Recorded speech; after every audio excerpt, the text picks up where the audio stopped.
حضرت مالک ابن دینار ډېر لوی بزرګ تیر شوی دی. نو دې په لاره تېرېده، ماشومانو لوبې کولې. نو دې یو ماشوم داسې دی غاړې ته ولاړ دی او جاړي، خپه ولاړ دی جاړي. نو مالک ابن دینار ماشوم ته اواز کې بچې دلته راشه، وی دا نور واړه لوبې کوي او ته لوبې نه کې، څه چل شوی دی، مور والے که پلار والے؟ ماشوم ورته وی بابا زه خو لوبو له نه پیدا شوی چې لوبې کوم. څه له پیدا؟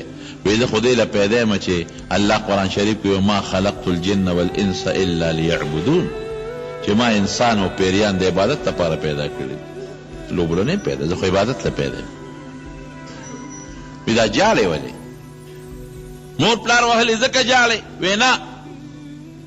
ای بابا په دې نه جاړم، خو بار نه کور ته راوتم، د قیامت ورځ راته رامخکې شوه، جړه راله. د قیامت په ورځ به دا ټول خلک دومره تنګ شي، دومره چې دی به وایي چې یا خدای پاکه دا دوزخ ښه دی، خو چې دې غم نه خلاص شو.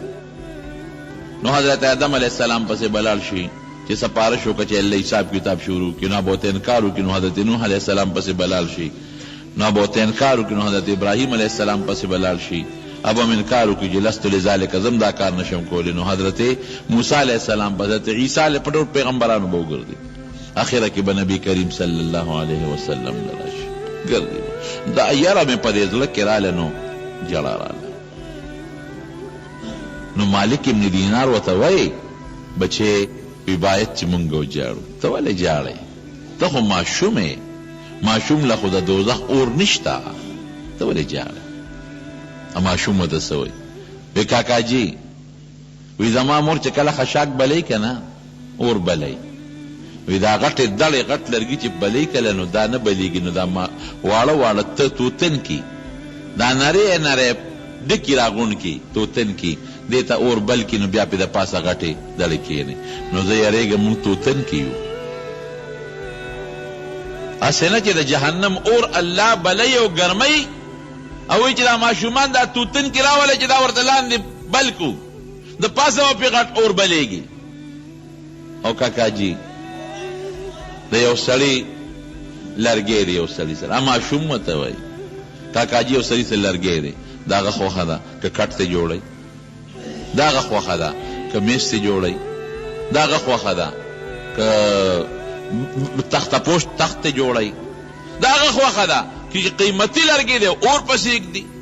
نو موږ هم د خدای ملک یو، د الله خوښه ده چې سره سره کوي. هېڅ پته حساب کتاب به نه کوې ما سره به کاکاجي، که ووایي چې بس دا زما خوښه ده او دا ماشومان دي او دا جهنم کې ویښ کې اچوم او دا بوډاګان پې د پاسه اچوم، نو بیا به مې ته خلاص کړې کاکاجي.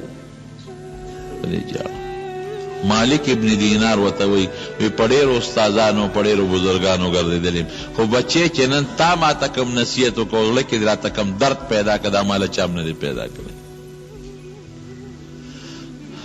دا حقیقت دی رونو. یو او بیا ګورې به در سره الله مدد هم کوي، دنیا کې به هم در سره مدد کوي او په آخرت کې به هم در سره الله ګورې مدد کوي.